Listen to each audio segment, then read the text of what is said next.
ye course no empenfo fo nansi fo monfa hyehyɛ pangu apono so se na ebe na ebi NCBA mu na wiase hu sa to yonko abodisemu a na won so wasansuo na de asiw de ho esan se ne na ye wono anodompre o kina bi no ebi obi foforo wo mrase badwafie we ni nsem dodo na so eto odwa na watwi mu nea ebeto odwa no na kyese mabbo so ba kombienu miensa a mede akire mu yi ensem eba de edoso bedema na kyese mosomfo Sadat Mohammed Masin Konwa mede eba besum wo kase bemu aseda en confirm this way chocolate drink ni ohia no o se no a ene unsu hye special ice odwa so special range of drinks nso ni best point best assurance you tun chenka ho bi wonyina ebu ya chidom ena anwumere mosomfo Sadat Mohammed Masin Konwa kasebo making kan ede amamo afin sebno mu nkyere mu enie Asante kotoko hene na se tutu ababiu etena sikadwa kofi so ewa Asante mantemu wa bra mfinhia aduonu enum 25 anniversary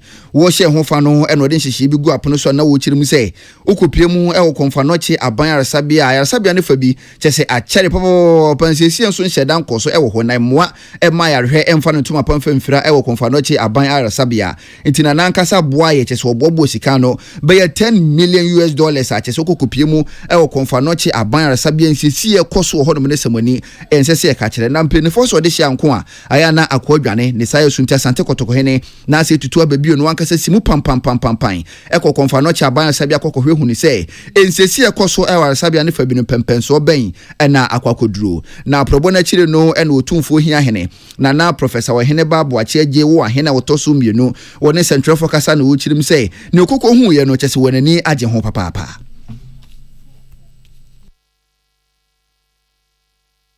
Block would be 4 floors. Any mienu. Na enam say ayare sabia enti ayare 4 daho. Enti went me nka so ye ni nyina prekope enti ye bi ko baby foforo.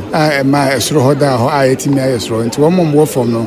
Enso beko baby edi wo mo e free esro ko ye no. Aba na chese fom ho enso ada ho. Yetimi aye fom mom mienu na aka no. Enti enye se be da ho kwa. Na ye ni nyina abom. O se yi nipa no eko baby na yetimi aye. Na se ye na nke ye wo hospital foforo bi ka ekwanda ho na nke yi wo makwa na nka ma ahwada ho na etimi aye ne prekope na se de aye na ma ye hunu se na ebisi aye no etimi giri se ye koso no enche bia se ho beda ho a se enya at least enya example abuni beka se template enti we de obi obeti sankre bia no omomodina se obeyi kapere ne simpoa e de aba abeboa Otumfo hia hene nana professor wa hene ba boache agye ye wo ahene otosumienu ena wode sa ensemu etudwa na ne kasa achi no rua Samuel Aduboache Hill Confanochi project ekoso no pedini ye ne tetena ne adwuma no wodano okasa bia lead contractor eye Owura James Ose Brown ono so eka bie se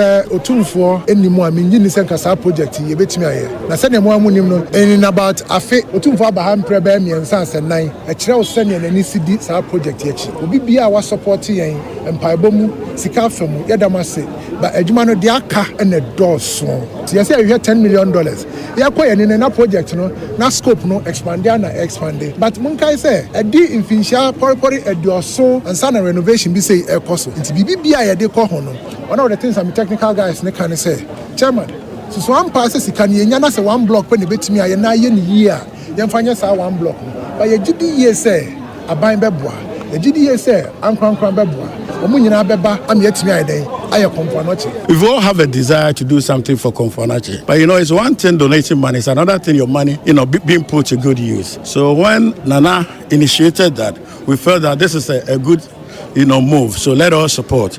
So we supported because we knew the money would be put to good use. And indeed, we have seen that it has done exactly what it was purposed for. Owura Samuel Aduboache wone Owura James Ose Brown empenifo mienu yi ena dwumadi soronko ekoso e Konfanoche aban Sabia odano ena woni yamane bofo Samson Kwame Nyameche atwetwe sankomo yi December bosumi abato o man Ghana yekwani mu no mpesu ahodo amentemo ase ekoso e wo hono mu baako ene ahafano no fa abato mpesu aso e wo Asante mantemu na aba no otuwe ye ne bibi nti nipa odi mu nkunim no wontimi ande ne dimentemo ase ekoso e wo hono mu nti enam so ma echire no abato Sasa kenka biem na wɔyɛ ne sɛ wɔtena akyire din hwehwɛ mu hwehwɛ pink sheet ahodoɔ mu no opanyina wogina wɔ NPP amonyuko ni dim no ɔno na nkonimdie no ɛkɔyɛ ɛde ɛma no akyesɛnɛ yɛ declare na wɔ no ɛne mmarahyɛ badwani de ma de hyɛ wɔ ahafano north na wɔn nan di samonyuko ni mpanifo kyirim sɛ wɔn ti bi da ɔno ane sɛ na amen na aba ne yɛtu wie no mentemo ɔhyɛ yi ne ti nyina akyire no na kyɛ sɛ abato komisa adwumayɛfoɔ sɛ pink sheet ɛba wɔ n'apono so na wɔhwɛ so akenkan pink sheet ne nya papa afia abato komisa kuro ya sɛ okuta pink sheet sa pink sheet no ɔhwɛ so a panyina wogina NPP amonyuko ni dim no wɔde declare no so ɔno ɛna adi nkodim nti wɔ srɛ pa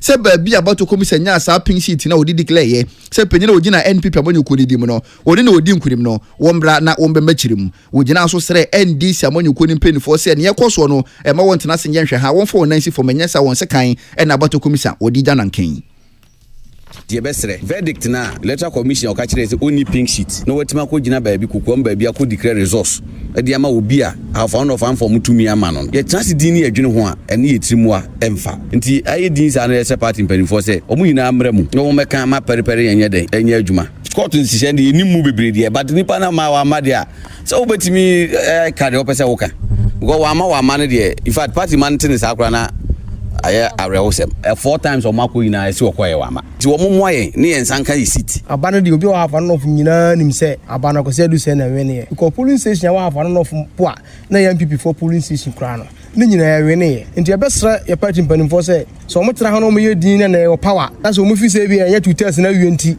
MP na aka no ho hia yenya ye adwuma wa hafa no of yi na kira se ko pa mo se mo mra me ye adwuma no bi mu a enya ade so mmeba yes rep ya padwo mama ene ye papa asiedu nkatia ene ye region form penifo ne ye national form penifo omumu aye na ye MP na onya ye na omachinchim ye nsaage no omonje na aba no nye dey emma no ye hu ni se bia mpanyifo no omagya bibia ato akwase adu se nkwan so nti me kakra me woka ne se yesere mu na MPP fo no omama ya hu ade a ye de mra ye nti omo so omo fo mo na nsi fo na omo fa mra ne nya adwuma NDC amanyuko ne mabia ewo ahafano no fa batom pisua so na woni amane bofo tobrosie kwadwo bodu eni polowusu edi sankomo yi adisuafo agentete ewo amantin senior high school a ewo atebubu amantin mensen mu ewo bunu east mantamu na chese wonu demu awusu yi wo kirem se ne ba bia wiase kanko ne mpuntu akwakodri adisuafo wontia ye na wanya school amantin senior high school re school demu a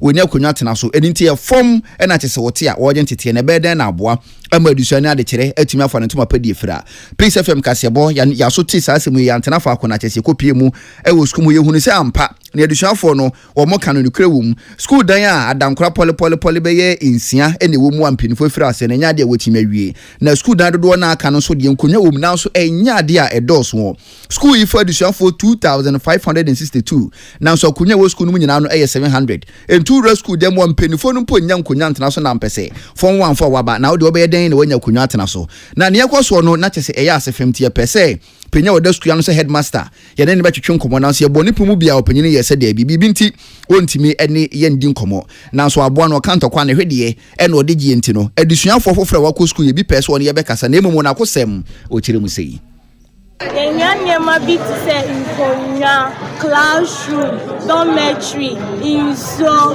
facilities. Anyama ni na yehiani woye. Esa nse ye ni inkonya nti yaba class aye bre. Teacher tradia nipa bebre no mu yisu ekonya baako. Yetina wood so. Yetina ban say omebua ye inkonya. Sometimes you'll be sitting on the floor to write right in the classroom.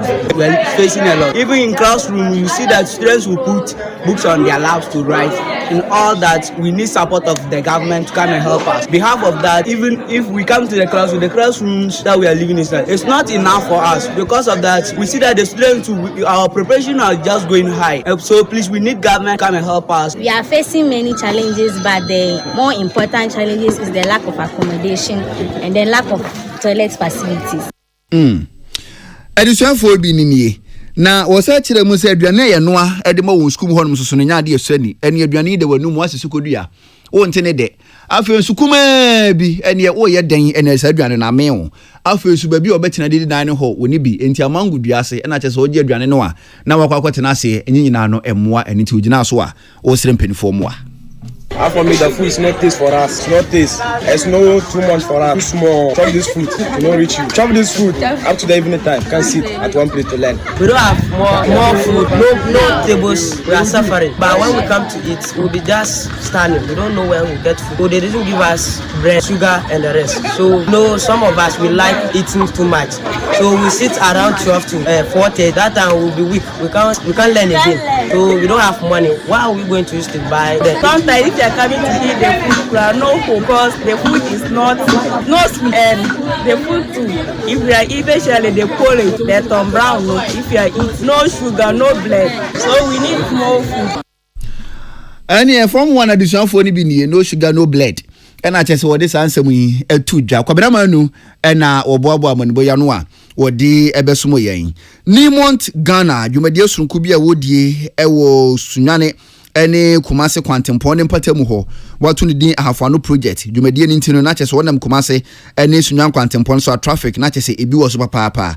And I'm so I'm penny for you, quino, editor toucher, a free super room, one warrior who is a beboa, send a banner traffic about Sunyane, any Kumase quantum points or no, I know a bit to me a brassier. Na Bruni Quincy 10.5 kilometers, a choir, waited to toucher, a free super room, no, and then in penny for you would be a tumwa. Traffic about Sunyane, any Kumase quantum points or no, a bit to me Adamu na penya woda Alexi Boam contract Jumakono ano ura Alex Boampon any essential for Kasaya wo chim sese ne kwani dem traffic enkane na ebo peso sunyane any Kumasi quantum pon so no enya de ebehunu biem aban na de ma me true new mountain and new mountain to Akan ayawie de ayadure no ayan e freba bi partial state and baby aduru no ye empempem so a yehu si awie nti mama ba fa kwan so hwe e bia ye fa so kra no obi ahu bibia aka se enye nti ye de ho ehwe se ya ma wo mo bosome ba ko aban ene new month fa so wie no ka kire se okay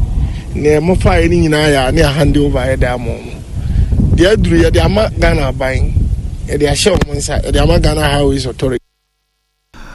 Ora Alex Boampon penyini kwankyere for da Alex Boam and contract ekuno ano ena wode saa ensemu etudwa na ne kasa akire no Ora Samuel Aboaje wone Yakubu Garrison omonso ejina half local contractors association ikona namu a omonso ebo won contractors yabaso papa sa adwuma waye no ehote efe enti sa abanye pe contractors na wode adwuma momu a enye se abrofo nko a Ghana fonso ya ebiye enti won kai contractors a ewo maimu Nya say eye aban no emanani ko eye local contractors ni new month ni all mining companies me can all mining the time can all mining companies no ye hwe other areas are mining crosswa ube hwe say mining ni efru na mining ni kofoma na krono ejija kakra ye nyina ya adanse e wo saadi we ho but sane ne ye hu say obi free eye ntotroso obi free afisipa obi free Kenya ase otimi ye bibi atisei ono ani machines and odidi dwuma we enti bisa se den na eye ne nkrofo ebe no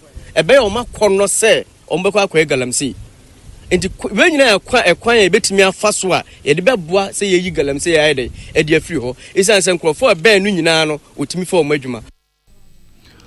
Ora Samuel Aboaje wone Ora Yakubu Garrison ena wojina half local contractors association ikona namu ansemu yi wode etudwa Joe Power ena oboabo amodiboya no a wode ebesumu yen asimfosu wontia yeyi radio station mono kama ena chese won saka wada na die wabra radio station wada na die no ena efutu akwa nanu matram konwa jaso ahene ono anso ene asin adiemra hene nana nkroma aseku obrempon wojina nananom anamu ede atudwa se ebere bi atwamu no nanka nipa dodo na ne ewontirimupo se asimfosu die adwrim kata sese krono internet so krono ene na semoni sese ka kire yebebu afa so sesi a na kirem se saade ne nyina no ene atwam enti se wopa baabi na odi sika akwakohye nwuma mu obenya so mfaso a o sere investors se wonfo wadi nkiremu ewa asimfosu asimfosu afa ne ntoma papa fra nti obia ofisa upesa okoye bibi no tuanamo ne bra asimfosu ekro no so aya hoboa ebaji wa atu efa fraud ne ne oma ene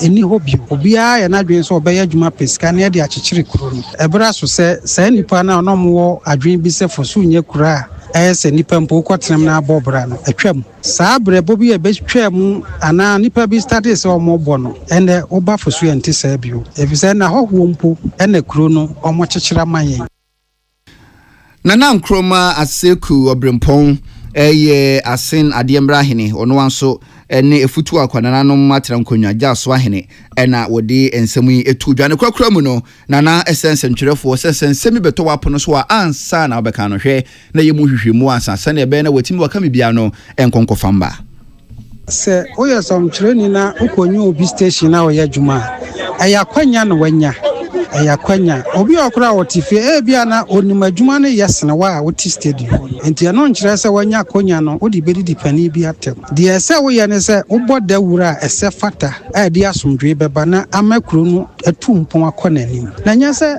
wobɛyɛ wadwen sɛ asomasi de metaa no enti manya akonya yi de magina saa afidie so na makeka bi akyerɛ ɛno ɛmfa obuyo buma ɛna woyɛ abɔfra na wotu saa na mo na ensunsu aso wo enti mesrɛ media houses ni nyina directors no monne omo workers ne nkasa asema emfata se oye presenter or the betu ayam from memfantum because my mo hunipa bia mbotumi amantokwasi ewo krom Nana Nkrumah Obrempong ene de sansemu etudwa Odum Prince Lemford enkwa FM asimfo su na manebo enie titina nia wada Vehicle Asset and Dealers Association of Ghana kuna no enwura Bernard Intrakwa opanyini ena esre DVL code penifo se ehu behia se kasa DV plate efemfam ho no wo hye sa ahyenkafo no na animanimu ye wokọ na wo register won cars na wo gi number plate papa e de fam won ka ho opanyini nchire mu na wo chire mu se DV plate no eye nhyehyeye e ka Ghana mra ho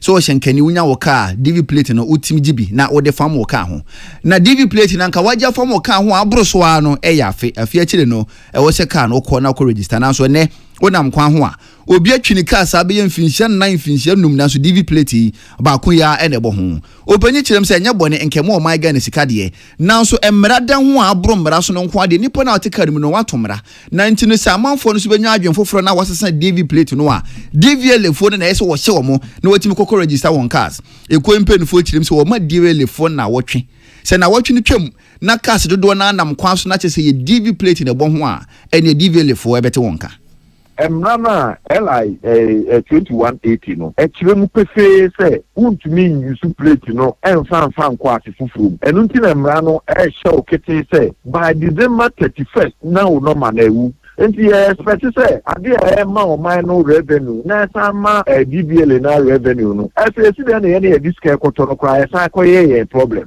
because normal plate no moton e do so pa yenso ye boa na ye tomam me no ka say free satam ya nkosi ne Monday na say omuntu me supply ade na ye betu ye ho fo na ahwekwan ne ye befa so na eno akire no owura Bernard Intrakwa esa ngina so a wosre DVL ko ni se omo so wonhwe hu ni se enye DV plate nkwa na obi ni ho adwuma afen so omo cars enkrata wo ho awuo no ni nyina no won hya hyenkafo no obi anko na onkoye ne de na ye no mo eye adwuma afibia no omo change normal plate red normal na ye di adwuma no omo so sana de maye na emra ewo normal plate na ye use no ho ne dey o start me fa 2024 na ye start no January February March April May June July August September October by December no na paper no plate no na ewu expire roadway de ewo ho no na expire insurance ewo ho no expire enya dia obetumi renew enye subject for renewal no na afie yesi mu ya hwe ni mu a say ye de sa norms no e de be maye na yesimi edi eduma up to now ye sanka normal plate Owura Bernard Intrakwa opanyini wone national chairman Vehicle Asset and Dealers Association of Ghana kuno wodano wodisa ensemu etudwa Jojo say ena wode amanebui ebesomo yen ensemo yen kansuda na yeboabo no edebesomo no aha ede de nyina esie yebeji aboafo nkrato aba ye ba ensem ye todwa na wotwi mu nia editi aboabo no ato ne din Ghana this week no yede baba besomo na ansana no madwenchere ba komienu bia edikan ba betomo ni bi enie Masawood Kumase Bantama ono so ne die enie wo se NPP aban no ne nia bere papa se odi enhyehye pa ebegu apono so impo se owo opposition na atumi aboa na aban no atumi akọ eyi fantastic Wilberforce onso die ni sehwe asanyo so ono so die o in fact 9th parliament wo hui na ya hui a ebe the worst parliament ever na chese ye kukurumpo ni na ye beswa na table apagya ne microphone asesei o se mpenifo hwe na wonfo nansi form na se bi mpreduas na mo emra se bedwa form mo hyemra na chese mu ndi mra so a na emra no mo hye se hwan na endi so anas fufu ni so ni die ni shama o se enkomma mra se bedwa fo nyina enimguasie na chese atomo no enimguasie o akwaba na anas fufu se enko emfama mo enkame na MC onumanyamfo Richard Wasawu atwemanwa biaja North Municipality Assembly o se encha soronko enko emfama ko mensa pillar 2 dome kwabenya constituency o so ne die micro minority wo mra se bedwafia ombano deni onumanyamfo Alexander Fenyoma Kennedy wonano no he's very proud of them na onumanyamfo Sam George so ahantan ba nie anyway encha soronko enko emfama onumanyamfo Charles Otin EKOT incoming Greater Accra Regional Assistant Secretary ko mensa pillar 2 na die no so betu mu Sly Aban Sly Mankesim wosi tumi e be ka wonsa wo ho ebetima dadawa na sabi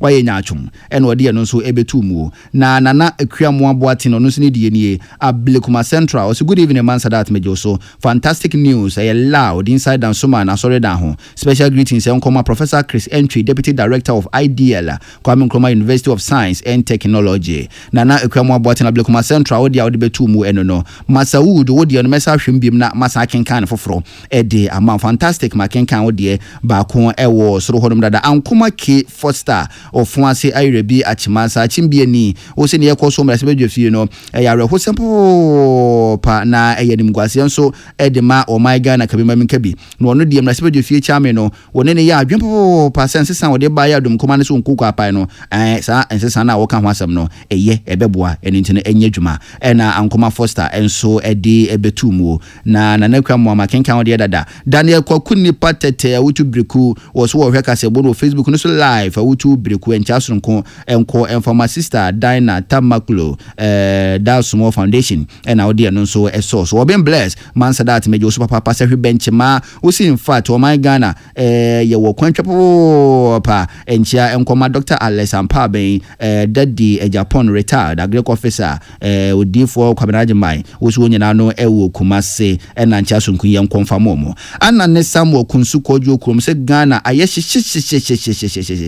ana ne Samuel so odi ebetu mo Martin Jan ewe juso domia bro in fact 9th parliament we die enim guazie pa ni na yesha asiempo ni ayo say yehwe anoma bisu odumanyamfo lawyer Afenyo Makin wo se encha soronko enko emfa ema fantastic makenkan wo die dada ba ko wo soro hono mo medical kenkan ya Crispo fufu so die ni wo so no die wo se president John Dramani Mahama se wo mbo odumanyamfo Richard Kwadwo wasa wudin se MCE emfa made hye wo atwema enwa biaja North because wono eni nipa adehye no omani eje ne ho Yakubu Dombote ofenso kaira wonso se president John Dramani Mahama usere ne pass wono so wompawo Abbas Mohammed se MCE emfama ofenso South ena Yakubu wonso wodi ebetu mu Kofi Ajiman Blackman wonso se wo pick farm ena nwumre wo hwe kasebo no wo Facebook no so Alicia Nectar wonso wo Sheffield England wo great news aye deja wo England a chese monso mutie Peace FM wo hono mo Gabi Ofori enso se wo Shell 37 Shell filling station wo Lancaster Hotel echi hono mo pe wo se wonso utie kasebo no Gabi Ofori woni mo amo ho nyina ne nchasonko enko emfama mo Martin Makenka Crispo wonso Makenka wode Emabo Albert wonso wode nie wo se wo brekum na utie kasebo no enchia enko emfama brekum fo nyina ne titiriu ene mo kato Dari Emmanuel enso die nie wo se wo outside Ghana na wo hwe kasebo no na momentia enkoma Daniel Ohene Dakon Upper Denchira West na Koku AJ24 enso so Stockholm na chese wono so etie kasebo no na yebejira we so na ya home kasebo no so aba ye ba ensem ye todwa na watwi mu nya editie yebebo ne bede na ye de aba be somo madwenchira ka chire nyina no enu achire no mede beto aso edi amamo.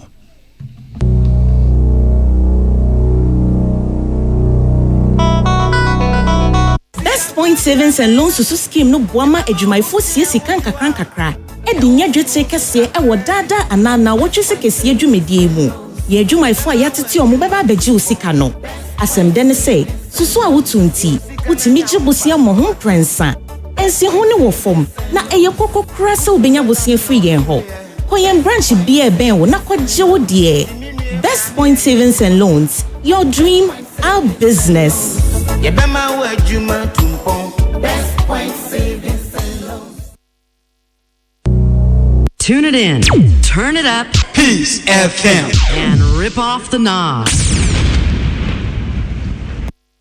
Ghana this year, Yamamunyana Kwabasum Jeffy Peace 104.3 Kasiabo and Wasugusu Wuti. And Sembia told Jana Wachimu near Editi and Yaboni Beda Yeka Hoya Tunidin Ghana this week. Now Wachimu and a Ghana Mampenny President John Dramani Mahama was re Abimain Kabumuku African Union Penny 4. So one for Kwampaso, one bobo Sikanu, Maimuna Sulalano, a Dawson, Afri Susikabia or Beboano, and an Amuntobi de Buguapanosano, or Mahunumafine and Yajumawum. Transparency must be the guiding principle in how we conduct our affairs, ensuring that our policies and programs translate into real change for our people. We must adopt mechanisms that prioritize accountability, transparency, and value for money, ensuring that every resource is maximized for the benefit of the African people. Your Excellencies, one of the fundamental pillars of reform is AU's financial autonomy. The over-reliance on external partners for funding compromises the organization's independence and ability to set its own agenda. The implementation of the Kigali decision on financing the union must be expedited. A self-reliant African Union is not just a vision we have, it is an imperative to achieve.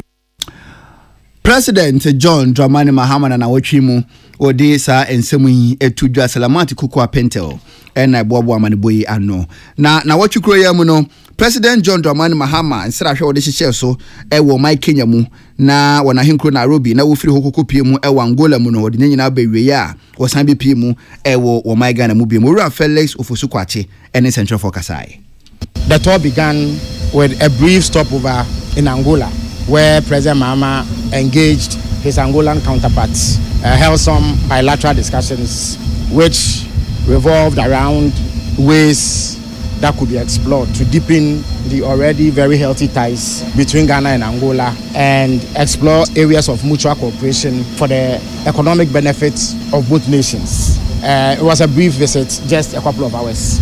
After that, His Excellency headed for Kenya, where he was invited by the President of Kenya, who is a champion of the institutional reforms of the African Union. So an event, which is the extended bureau meeting of the African Union institutional reform, was convened, at which His Excellency President Mahama underscored the need for deep-seated reforms in the way that the African Union operates.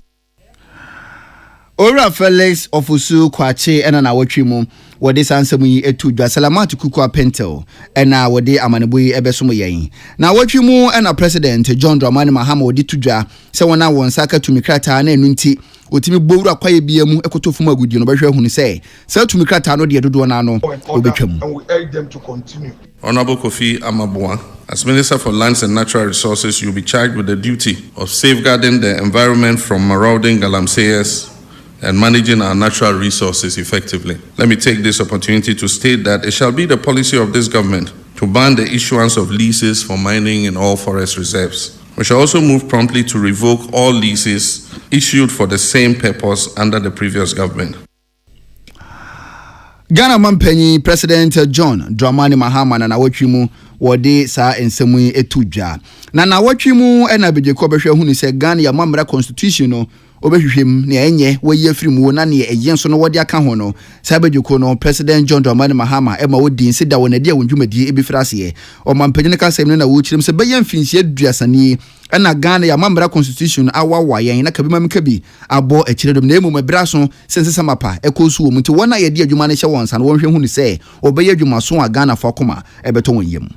Over the years, we've seen gaps ambiguities, and challenges that demand attention. The world has changed, and so too must the legal framework that governs us. The call for constitutional reform is not an admission of failure, but an acknowledgement of the progress, a recognition that our democracy must be dynamic, responsive, and ever attuned to the needs of our people. This is not the first time we have sought to refine our constitution. On this day, we honor the foresight of His Excellency John Evans Atta Mills, who in 2010 established the Constitutional Review Commission led by Professor Albert Fiajo. The comprehensive work of that commission, along with the efforts of the Constitution Review Implementation Committee, chaired by Professor E.V.O. Dankwa, laid a solid foundation. More recently, in 2023, His Excellency Nana Addo Dankwa Akufo-Addo established the Constitution Review Consultative Committee, chaired by Mrs. Clara Biri Kasati, whose findings were submitted last year in December 2024. These initiatives reflect a long-standing national desire to refine our governance structures, and today we must take the next bold step on that journey. Ghana Mampeni John Dramani Mahama and Odisa and Semi Etuja.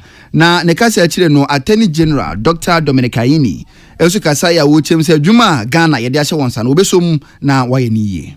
As the name of the committee suggests, its core duty is to review the Constitution of the Republic. To review something means to take a second look at that thing. That may seem like a simple task for the committee, but there is more to it than meets the eye. Reviewing the Constitution means more than simply taking a second look at the text of the Constitution. For instance, to cite His Excellency's favorite example, Article 71 of the Constitution, and to take account of how the letter and spirit of the Constitution has been put to use in the last 3 decades. That includes reviewing the statutes, regulations, judicial decisions, and public policies that have been designed to give effect to or to enable effect to be given to the provisions of the Constitution. Dr. Dominic Ayini, Attorney General, and also Edis Ansemi Etuja.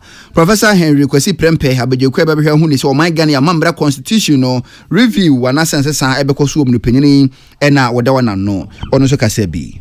Your naming and inauguration of this committee in the very early weeks of your assumption of office as president signals to us, the members of this committee, as well as to the nation, the sincerity and seriousness of your commitment to prosecute to the end the constitutional reform agenda as a critical component of your pledge to reset governance in this, our fourth republic. On our part, my members and I also pledge that we will return the trust with equal sincerity and seriousness, and will pursue our task with the sole aim of bettering the fortunes of our people, setting us on a course of progress and development, and helping you, Mr. President, to fulfill the pledge that you have made. Professor Henry Kwesi Prempe, opinion yani titinania. Constitutional Review Committee wadawana no enana wochimu opinion ya disa ansemu etujwa salamati kuku apentel ene disa amanubui ebesumu yen. African Prosperity Dialogue 2025 ye nansanhye mu ampinfo de hyehyɛ so ewo enkran na hyɛmo ya se no eno mampanyina be di ekyire Professor Nana Jane Opoku Ajiman Her Excellency okasa wase ne kasa mu no eno de tudwa se bibimanya hodo obira so se keka ye ntoma bomu se ne be ne betimi atumpon abom wojem se Ghana yenso yekurengudi mu se ne be ne bibimanya hodo no ye atumpon akɔ animu abrabom no wonso ebeka ye ho ne ye nyina no ye atumpon abom. Africa's fragmented markets are a significant barrier to our economic potential. While our continent boasts of a population of 1.4 billion people and a combined GDP of more than 3.4 trillion, a significant part of the potential remains unfulfilled and will continue to do so if our markets remain divided. Integration is not just a theoretical concept. It is a lifeline to our collective future.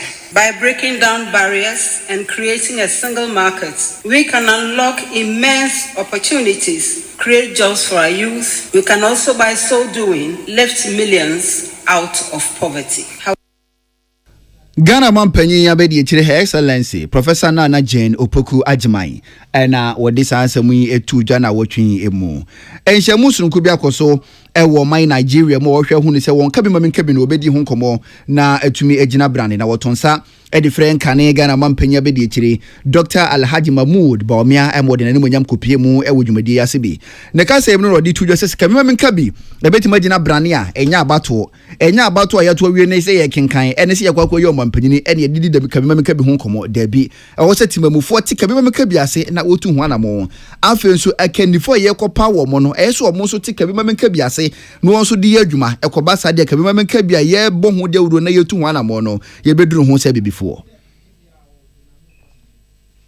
Ambition can always be seen for a politician in two dimensions. You have a personal ambition, but you also have an ambition for your country. Most of the time, when we talk of ambition, we are only talking about personal ambition. The ambition for the country is relegated. We don't talk about ambition. When you ask somebody what is your ambition, it's usually coming about personal ambition. But for a politician, you face these two dimensions of ambition. The ambition for yourself and the ambition for your country. For democracy to survive and to thrive and to be strengthened, the ambition for the country must be paramount.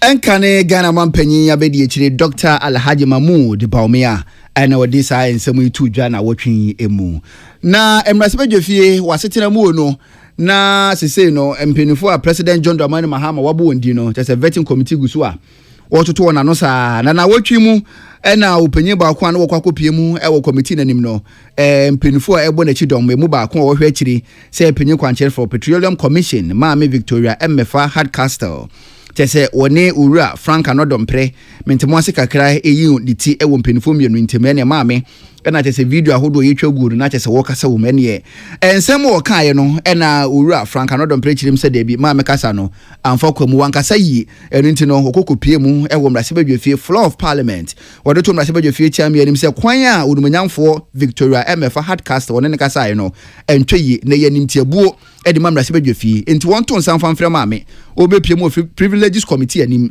na ne oyeye no wo mechirim.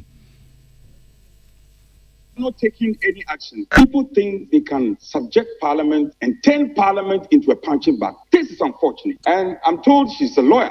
I was surprised the attitude she put up. So I am respectfully bringing this to your notice. Further invite you, pending the formation, I'm fully aware we have not constituted our committee. So pending the formation of the privilege committee, I am inviting you and making pleadings to you. And I know you are one person, you are very passionate about Parliament and the respect that we should command in society as an arm of government. I'm humbly inviting you to make consequential orders to ensure that this matter is dealt with ultimately. I am a man who respects womanhood. So in the face of extreme provocation, I just kept my calm, I kept my cool and walked away. But this abuse is a potential abuse on any of us in this chamber. And I invite my colleagues to speak in corroboration, speak in support of this action that I'm inviting Speaker to do. For us, for once, let's look into the faces of our fellow compatriots and tell them that we also demand some respect in this country. Orumanyan for Frank Anodompre and our disansemu etudwa. Na what disansemu etudwa e wo floor of parliament wie pepepe and Orumanyan for Haruna Idrisu additional for ono so kasa na wo sere Orumanyan for Frank Anodompre sani die wom ne die de papa kwan amaame Victoria Emefa Hardcastle kasa no wankasa yi na so wo sere Orumanyan for ne se wonka na koma emfanto ne yem. He feels damages his standing and reputation as an elected member of parliament.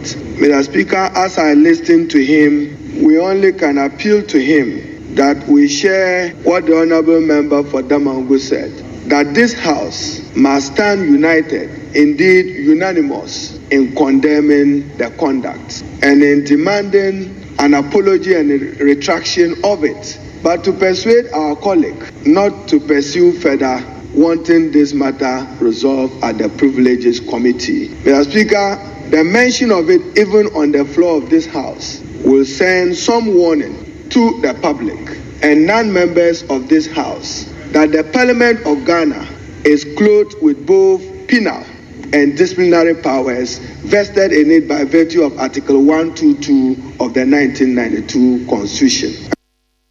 Additional so for Orumanyan for Haruna Idrisu ɛna ɔno nso ɛde sansɛm yi etu dwa na wɔtwi mu ɛwɔ Embrasibedwa fie ya wɔda na najo vetting committee na setena akyire no mentemo wase kokoyi ni to hɔ no makyɛ setena no kora no anhyɛ dɛ mba wieye ɛwɔ abojo so na ɛnam so ɛma wɔdumanyamfo Frank Anodom prepinye a wɔtia dum kuma no ade kyi anopa ɛne nana ya okasi twetwe nkɔmɔ ɛwɔ kukuruko so ɛna wɔkyerem sɛ ɛyɛ bibi krata mpinfo de ama ɔno kyerem sɛ nipa miɛnsa ɛna ya wɔda no enka ɛwɔ so wɔtoto wɔna no nanso domkɛseɛ ne ba wo nkyɛn bɛka kyerɛ wɔn sɛ bibi nti sɛ ɛbɛyɛ na wɔbɛtoto amanfo na no wano nti no wɔngye ntum na wɔtoto ebia no nka ho efiri miɛnsa no kɔ nsia afei nsia na kyerɛ no ɔbɛsɔre akɔ a ebi na da so nam kwan so a wɔba yi ɛna wɔ sɛ ɛhene ha ɛno nti ɛna kyɛ sɛ ya wɔda na nwumere no mentemo wase kɔ yi ne ti ɛwɔ vetting committee na setena mu no na wɔgyina so ɛde to NPP amanyuko ne mpanifo anim sɛ wɔahwɛ yi a vetting ne nkwa wiye dum kuma no wɔbɛtwe wɔn ho afirim.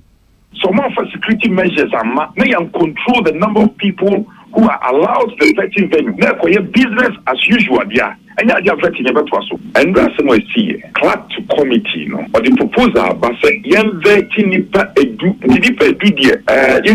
you could do, Obia can't dream for phobia, Obina said nipa miensa. Ye nipa miensa, Musia say, ye be won't come, yes, you yate, and ye. Almost I knew I could become obium. Yes, you and a year no so. I say, oh, almost I did back, whatever become one manako ye in Sia and a year in Siani. I say, in Siani, you say, other nominees in no master lie, veranda, no so, Obia, I say, you must say, young vetting, and I did beyond it, and I must say, wait, wait, and I'm a boy.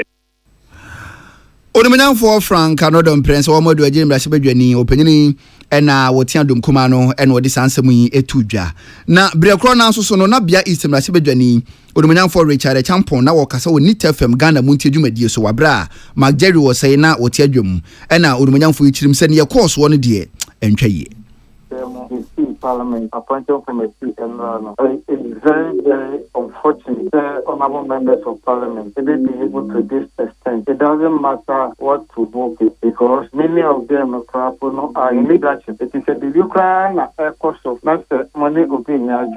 You can just walk to country and discuss it and see the way forward. Oh, there's an question over dramatization. No, Edma protest no delay. It's you want it to over no achieve and says that because of Amakofiwa, the airport on home back and forth into Omu Aveti Bankofono. It is a member of the Papa Fifer. I'm ready to now, not Tamako. No more rule other members to over. Into already to must schedule other people. I someone so appear before you the next day. Into over no other man no messon I increase. It's a woman now cost so time long lesson. Now so I can tell me say, also vetting me for 4. They are vetted 6 or 7 into your bread and it took the table now. Who did that?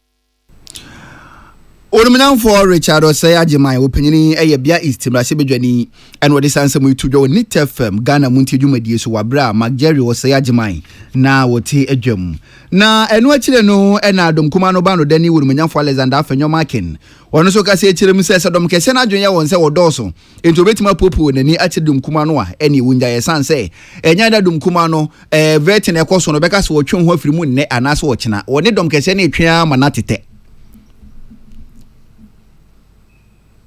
at all. We will stay in and protest, and they will not have their way. But I want to assure them that because we have been in government before and we know governance, we will not obstruct government business. We are further concerned about the breakdown of security within the precinct of Parliament and the way strangers feel emboldened. NDC, no, the Parliament is not an extension of your party offices where you allow vandalism. You bring your party foot soldiers here to cause confusion. If today you are unleashing them on us, tomorrow when these boys are hungry and angry, they will come after you. Na enu achire no na Onomanyamfo Alexander Afenyo Akan wo chim se ABB nipa dodo a woso ototo na no watoto nyina no wawie aboro so kra ba o man ka hwe afi wote ho no mo a Onomanyamfo ko jeto abla kwan so na tese wonam achire ho no mo a wo bayi enu ntirimente mo se yi niti no se epi obi abɔ no so bo a dom kese na yemfa so bombo mo. We commend the police for what they did last night in ensuring law and order, and we urge them to continue their good work. We are also concerned about the attempt by the majority to disregard pre-sitting agreements on a number of nominees to appear before the appointments committee. Indeed, this is what led to last night's situation. Yesterday, there was an agreement to have only 3 nominees for the day. They later changed it to 4. We agreed and later requested for a 5th nominee. The NDC must know here and now that they won an election, and that election they won, they are to govern together with us. We will not allow them to use their so-called majority to force their way. It won't happen. Women for Alexander Fenyo Akan, the opinion any Dumkumano Bandani, and what this answer me a 2 Jamala Quali, and our day Amanibui Ebesumo Yang. Now, Mentimwasi, of course, war a vetting committee was sitting. And now so microphones do wanna say ye tables so do wanna say you know titinania wo da vetting committee na no na wo yem rasibo fie cham ya be di kire odi kwan wo do nyamfo be na da hia for ejina vetting committee ne manyina na mu a chopa wo de ma Ghana for na rasibo fie cham so right honorable Aban Mana Kingsford Bagbin na chopa ne bi ekode ma no obo Ghana for no ba sane ye course wo no be hwe hu ni say e bi nsi bi mu permissible. Physical altercations are totally prohibited, and the laws of our country emphatically prohibit saying. What happened last night is totally unacceptable, and we take full responsibility for the unfortunate incident. The appointment committee would like to offer and qualified apology to the Right Honorable Speaker, the leadership and members of Parliament, as well as the general public for the unfortunate incident.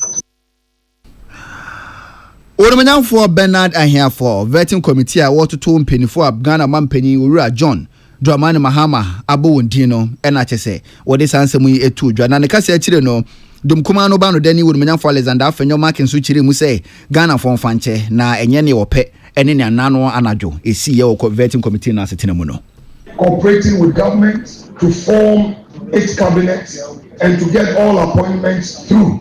We have gone outside the normal time. This is the first time that nominees have been fast-tracked since 1992. As a leader of my side, I've taken full responsibility because I believe that governance is a continuum and we should not frustrate it. We will do just that. But I would also plead with my colleagues on the other side. Just as the Speaker told us yesterday in the chamber, if we would want to follow our followers, there will be no peace in Parliament. Dom Kumano Bano Dani Urumanyam for Alexander Fenyo Akan and now what this answer me a 2 John Seminano ebede di ewo na watching emu.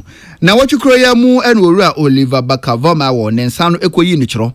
Eko church on same and the kwanso ochro ewo Facebook no so. Enam so ma vetting committee in pain for to on sade friend no so won be PMO committee na nimna won be ya no. Se obeka se wona wo ko PMO committee na no ma ya toto na no na ya wotuatua de mudie kakra. E de man penifo nti oba yen se dem bisa won hwedie ano odin. Ampa Ura Oliver Bakavama wo eko PMO ewo committee na nimma wo konso nye ono nkwa na koye won ne mra nimfo. Nana Ato Dazi and Ura Victor Kwajoga Adawudu and a winning na koye na okoye no ekoya chopa. They will go straight to the second, particularly to the second statement allegedly posted by him, and clearly states that that statement is fake. He never wrote that statement. He never uttered that statement. He never posted that statement. That statement says, with your permission, that NDC members on the vetting committee take money from Mahama's ministerial nominees before approving them. The Deputy Speaker must submit himself to order. This is not from Mr. Baka Vorma. Na eno achire no ena Nana Ato Dazi mranimni wono so kase achire mi se ensem Owura Oliver Bakavama wo chroye edito Facebook ne social media platforms ahodo so no na enya adwempo ene se committee no obebo nanimtia. It was not directed at the appointments committee in any way. It was completely not directed at the appointments committee, but only intended to expose certain matters and material that had come to his notice, allegedly that some people are apparently on the back of the appointment committee doing other acts which may not enhance. Honorable Counsel, from the statement, yes, did he use the word allegedly? No. On the proper, simple, direct reading. It says, so all the monies the ministerial appointees are being asked to pay to the appointments committee. Nana Atodazi Mradimni a Brana Ura Oliver Bakavama Wokopiemu Ewo Committee no animino one won koye emubako enie. Na nekasa echire no Ura Oliver Bakavama won wanka sanso ekasa ya opa committee na chewo.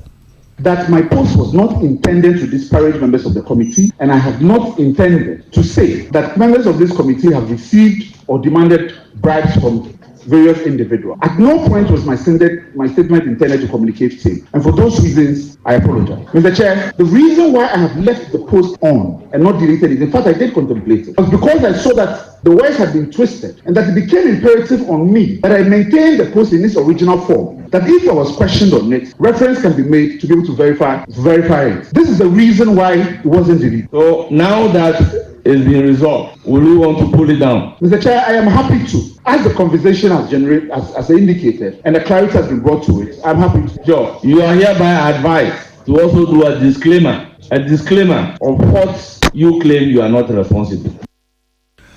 Ora Oliver Bakavama wo and what this answer me to Jawabra Okopiemu our vetting committee no enim na wotwe emu. Dr. Frank Amakohene and Yaboni din say asante mantam no swafo na bra opanyini Ekopiemu our vetting committee na enim no na wochirim so NDC ni de na so nya de obeto na pono mu e de ama monyuko ahodo mu mpanifo bibio na pono de ato ho emfa ho na monyuko awodon ne nyina no e asante mantam ni yeyo enti. Constructive criticism is part of leadership and governance. And as you rightly said, you well trained within the students' front. And Mr. Chairman, the honorable member is the first MASAC president. And I was the 10th MASAC president. And though ideologically we differ, we joined forces to make sure we build and rebuild the students' front. And I want to assure Mr. Chairman in the House that with that tolerance and that ability to accept dissent and divergent views, I'm going to ensure that when giving the nod, I'll work hand in hand with all political parties, every person within the region, the old, the young, in order that collectively we can build Ashanti region and move the region forward. Thank you very much, Mr. Chairman. Na enwache no na mpenufo bisa Dr. Frank Amakohene say na num watututu ekọ so e wa Anglo Gold fo asase so e ma nipa bi fo mutu na nanom wonse de no eno so odwene ho san e na ochirim so oh say president apawe ko bi so wonye sanse mu hwehwemu enti hwehwemu na chire no ne befiri mo ba bia no megina so na me da yenhye ye se ne be na ne si ye no e bi nsi biem. The loss of life is a story one, and I want to use this opportunity to extend my condolences to the affected family. However, the nitty-gritties of what really occasioned the clash is still under investigation, and thankfully, the President of the Republic has commissioned a team to investigate the matter. And I'm very sure that the committee will do a good job and come out with good recommendations. Given that recommendation, Mr. Chairman, when giving the nod, I'll follow through with the recommendation in order that we'll be able to use Obuasi as a test case and as a learning platform so that we can extend these recommendations into the other mining areas in order that we can prevent any such fatal clashes. Na eno achire no Dr. Frank Amakohene edi tudwa biem so woni apumudian so ye beto kese se ne be na apumudian fam so no asante mantemu ebekoyie. The knowledge I have within the health field is going to help a lot so far as the health delivery services within Ashanti is concerned. Given the question at hand, the underserved communities are either cut off by three major things identified during the campaign. It's either they have no health facility within the catchment area or they have no good route network linking them to the available health facility, or the people themselves are not empowered enough with the right information to know when to make a decision to go to the hospital or otherwise. Given these three issues and problems, I want to work closely with the sector minister in order that chip compound health centers will be made available in communities where they have no access to healthcare facilities. Na ne kwakra mu no na Dr. Frank Amakohene wodi atudwa biem se fuma gudie tu a enam kwa pan so no aso ye hwa asase ene obade ne patwe ho hia so no wono mo beto kese no wahwe huni se obetu ase. I think that is an interesting area that when you hit the note, I would like to explore. I intend to be on the field as I've been advised to and spend enough time with the various MMDAs so that we'll be able to not only supervise and monitor, but be part of whatever they are doing. Considering my youthful nature and the fact that most of the youth are on social media, I want to assure the committee and the House that I'll make sure I leverage on my following on social media in order that we could get the youth to be actively involved in the activities of the NMDA. Thank you very much, Mr. Chairman. Dr. Frank Amakohene and Penfo Bonidi say Asantimbante Muswafo and what is answer to Jawa Beroko PMU, our vetting committee no and Emmanuel Aquale and William Gentu and this Haman Bui Ebesomoye. Dr. Omanebuama and Penfo Bonidi sent to Tuna on a Bibia Koya on Baye Bambo Swafo, while Bro Peninico PMU, our vetting committee and Ibisan say, and who here say Bibim Koya or Maimoa, your master for Bokrum, Ebeba Bamboan, and which him oh, Eba Bambo dia and Potamudian a post. Reclamation, we need to understand the doctrine, the philosophy of a soldier. They are not trained principally to be enforcing law and order in the way that the police personnel. I mean, I'm very sure you agree with me that throughout your stay as the Minister for Defense, you hardly came across soldiers who were holding handcuffs. And I'm very sure right here, that is the situation. You will hardly find a soldier who is holding handcuffs. You should tell us what their training is when it comes to even arrest. And so we should be careful not to push them immediately. There is an issue to be addressed. Police must be the first point of call. Na enoche no na mpenifo bisa Dr. Omanebuama. Se former goodie to enam kwampa so illegal mining no. Ehu hia say ye ma asrafo na ekosa akona na wo chirim se oh wontimi nka se ane na wontimi nka se debi na so se gi Ghana fo nsemu a ehu be hia sa asrafo ye ma wotisi montin so reclamation, providing alternate livelihood programs and all. When we are clear to the people that these programs are ongoing and they are going to yield the needed result, you'll be surprised that once you are showing people of alternative livelihood programs, you may be able to reduce the numbers and the police may not be that overwhelmed. But even if it has to get to the point where you have to deploy soldiers, there are several factors to look at.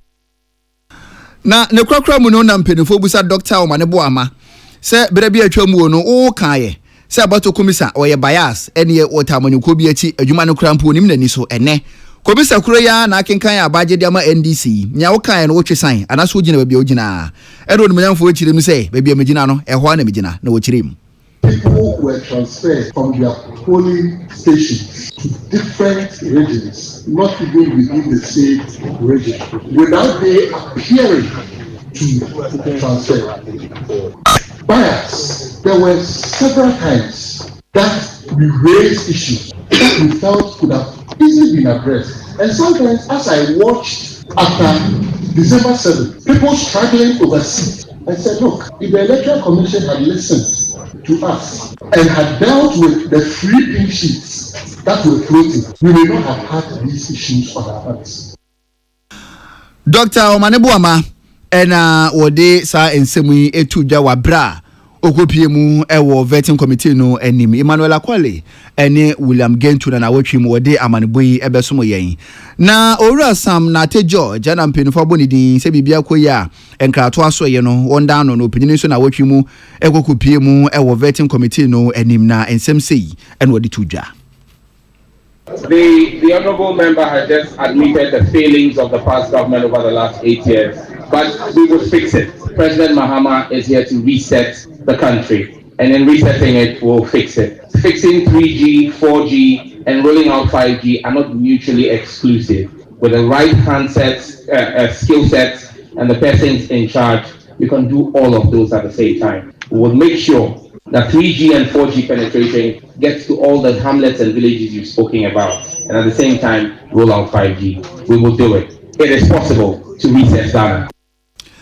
Ora Sam na te George and ono so edisa ansemu itudwa se amanya wa ba ibehwe hu ni se wode Ghana be 5G na aboa na internet so dwumadie no atimi aye ahohare so ena ose wono so echire mu saa na orumanyamfo Parliamentary Security apomuden so afo no so kopie mu e vetting committee na nim na wo chirim say enka ne Ghana mampanyi owura Nana Adodankwa Akufo-Addo drone service wode baaye na ne okonkurase ne drone etimi di nro etimi konkurase no wo say yenhyehe papa ogitum sa abo Ghana na emom contract aban de ama no obehwe hu ni say NDC abayi contract no obesa hwe mu biem. Mr. Chairman, again, let me provide some facts. The Chairman, I have the hazards here. Let me first concede and admit that to the extent that the drone services, extending and supplying essential medication to the hard-to-reach areas in this country is a fantastic idea. Mr. Chairman, as leaders of this country, we owe it as a duty to be candid with the good people of this country. The government confers to pay the service of the drone. But Mr. Chairman, we are paying. And then I have seen some contracts between Ghana government and the drone services. Enu ache no na mpenufo bisa worumanyamfo Parliamentary Security say ene sa de a ene se contract je nka ne aban de ba ye nyina no NDC ma ba mu betwa mu ene so de bi ne nyina de ebehwem na yehwem na te se ehwo fan a ebe ye adwuma yehwehwem na so ha bi wo mu a eno de ye betwam. I am not prepared to capriciously terminate any contract. The Chairman, as and when there is a need to inquire into it, I will do so. The drone Thank you very much. The drone services, you become aware of it. What steps would you take as a health minister to improve upon it?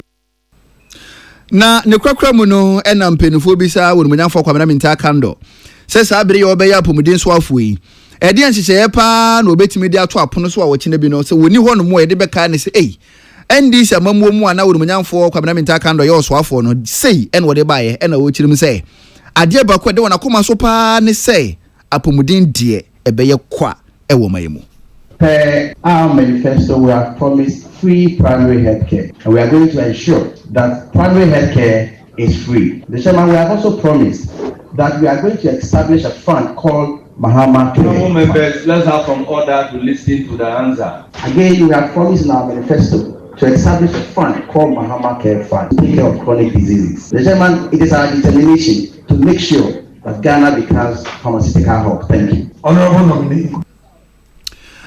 Orumanyamfo Parliamentary Security apomuden so afo bra opanyini kopie mu ewo vetting committee nanim no na wode sansam yi etu dwa Emmanuel Akwale en wode samane boyi ebesom yen. Orumanyamfo Samuel Okudjeto Ablakwa North Tom bra sebedwani na mpenufo bodidin se bibia koyi a obetina omai Ghana nemu na abononi nkita hudie ho nsem so no asoye no wada no.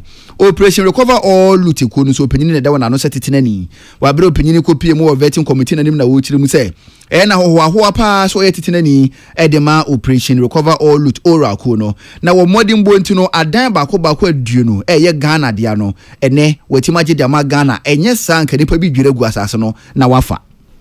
One of the jobs that I am so proud of and I will remain ever so proud of is this sacrificial job to chair ORA, Operation Recover All Loot, which is a major plank in President Mahama's anti-corruption drive. The establishment of ORA is such a masterstroke, and President Mahama ought to be commended. Something that we must call. Eno achire no eno orumanyamfo Samuel Okudjeto Ablakwa echirim se ORA no enye Ghana nko a se Ghana fo beka ya bremu a enka ne Ghana mampanyin na Adodankwa Akufo-Addo kopie mu ewo nkofo amaso no wode tuja senko asumu no ebibifo dodo na no wajapade na abrofo wiaye brasom so osade ebibifo ade bre omo ORA dwumadie no ebi no. Our colonial masters who looted Africa, they should bring it back, return our monies, our artifacts, return the loot. So I'm so shocked that our friends who started ORA even before President Mahama won the election in the international arena, when they come home, they don't want to hear about ORA. This is quite remarkable, and I would have thought that charity will begin at home. You want the Brits and the French and the Dutch and others to return the loot.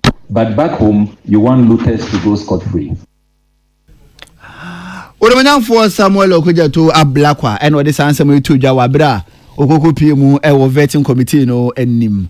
Emmanuel Akwale eni William Gentu ena wodi sama ne boyi ebesomo yen olomunyamfo Emmanuel Ama Kofibua openyini ye ne wosoafo obeda so ye hwa asase ene wobade ne patwe ho ahia so ano openyini nso ekopie mu vetting committee na nim na wo chiri mu say former agudie tuo tumikrat ye de ma amanfo na tese onya ho kwan bowura kwa ebretu ahodom koto former agudie no aban na aba no behwe hunu so obetwam na atumi aboa na Ghana kwa ebretu ahodo a atwe ho ahia no yetimi ahwe na yetumi abɔ ho ban na wotwi mu nso ena mrasebe fie chairman Right Honorable Aban Sumana Kingsford Bagben mrasebe dwafo 9 okase wonjumedie no watwe dia sensen na wotwe omaso na wotwe mienu woni ho kwan se oba mrasebe dwafie ni nyina ne se mentemo ase ekoso ewo floor of parliament wa brana vetting committee no ewo asetena mu no mpenifo 9 ena chiso susu se ebon wo ho pa hwehwemu besa akoso na mrasebe dwafo nkaye nso a wo ho bebo mu no omo so yebetwe omaso akire na mrasebe dwafo 9 a ni manimu ye wo ho aka Urumunyanfo Roxen Nelson Dafia Mekpo, Urumunyanfo Frank Anodempre, Urumunyanfo La Hassan Tampuli, and Urumunyanfo Jerry Ahmed Shai. But we any message for Nayam, message of future me, watch one as one, Chese, now what treat me, no, Yadamo, Musu no quine, say, message of honum, we see ho. We in some do one be a 2 Jana watch you near Editi. Yabon bede ediaba besumwe ni aka chire no edos na so yebre no ayebe madwen chire bia modiaba no ena mede etwaso Bedu Kwesi Samuel eni die ni etwifo sibenso o se mansa da to bo adwuma nyame hira na news no so de ayedeja na okay mpenfo ate Samuel mensa so die ni o se peace news de all the way ajiba bia ya osaben enso die ni ka chire kwada so market o se President John Dramani Mahama se o she Ghana for bo na sensema o kan no fa ye adwuma o se koko bag 6500 ene fa ye adwuma LGBTQ+ bill no so besan ene manembra setena galamse no o so bebra no wase ene manembram na chesensem bebri ena ya osaben o chiro ye na so ye bra ntimi kenkan ni na Sule Luka enso edwura kropon o se peace news in fact ayedeja na J 90.3 ena chesemiti kasebo no edi Free Manuel Mate Escobar unso die nie ena wo di fese hwebekwai ena de betu master planner junior kentampo apiriku chakapa ma na ne kunsu Samuel Kojo kurum munyina no mode na aba betum na so ye bre no aye betete Ebeneza munyina no madwenkyere no aba bedru na so ebre ni nti mo besere mesere mo na mode ache Joshua Asiedu Virgin Chaimensa Capito Gosmenshia munyina no madwenkyere no aba bedru pepepe na so ebre no ko enu nti no momfa nche na memfansi hanya me adomo wo chena prem to breka se bomu ni yehia adwenkyere bebenyina no yebeje bre na yakenkanyi nyina no ede amamo aseda enko emfa emma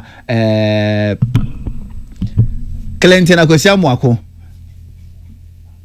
Patricia Sefa Fisher ena Nana Yao ena Peter Square wonyina no bebo machi do musomfo Sadat Mohammed na misin konwa akasebo mede ebesomwo DJ Young Boy etenase na party mix no odi atoaso edi amamoye mamomo enitia enyado